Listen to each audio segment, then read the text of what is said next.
Keluarga korban kasus pembunuhan EY, dosen cantik yang ditemukan tewas. Rekonstruksi pembunuhan Brigadir Esko yang diduga dilakukan oleh Brigadir Rizka, istrinya sendiri, nyaris ricuh. Ya, keluarga kesal lantaran tersangka Brigadir Rizka menolak Rekonstruksi pembunuhan Brigadir Esko yang diduga dilakukan oleh Brigadir Rizka, istrinya sendiri. Juga korban menyelesaikan kasus.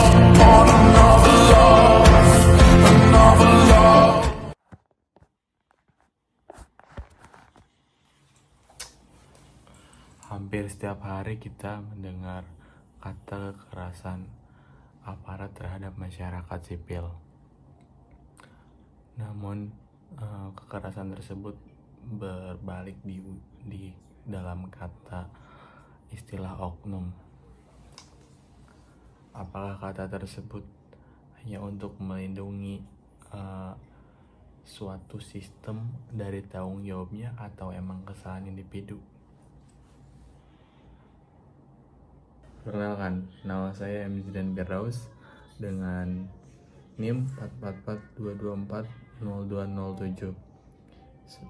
Saya jurusan Agroekoteknologi angkatan 2024. Dalam beberapa tahun terakhir, kekerasan aparat menjadi sorotan publik. Entah itu kekerasan terhadap masyarakat, menyalahgunakan wewenangnya, dan menghilangkan nyawa seseorang. Hal ini menyebabkan dan menimbulkan kegaduhan terhadap di lingkungan masyarakat kepada institut ini, yang dimana mereka itu berlindung di kata oknum, sedangkan mereka membawa nama negara dan institusinya. Bagaimana bisa mereka dikatakan oknum sedangkan mereka berseragam polisi? Ketika aparat menjadi pelaku kekerasan, maka yang dipertaruhkan bukan hanya keselamatan warga, tapi kepercayaan masyarakat terhadap negara hukum ini.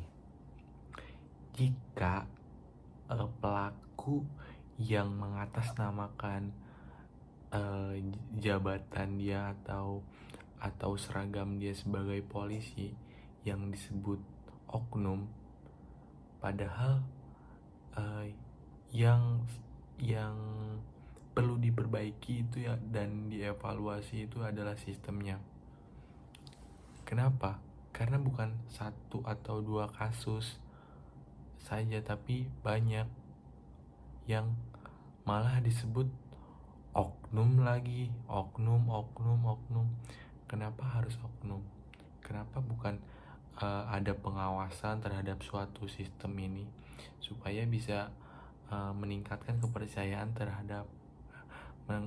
terhadap institusi ini dari masyarakat kepada institusi ini, maksud saya seperti itu.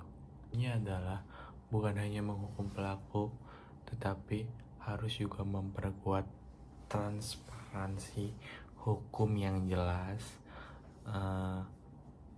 reformasi aparat, perlindungan HAM, dan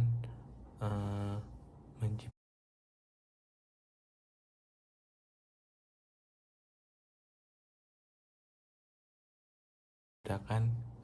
lingkungan yang aman dan nyaman. Karena negara bukan melindungi aparat, tetapi harus bisa mensejahterakan dan melindungi rakyatnya sendiri, seperti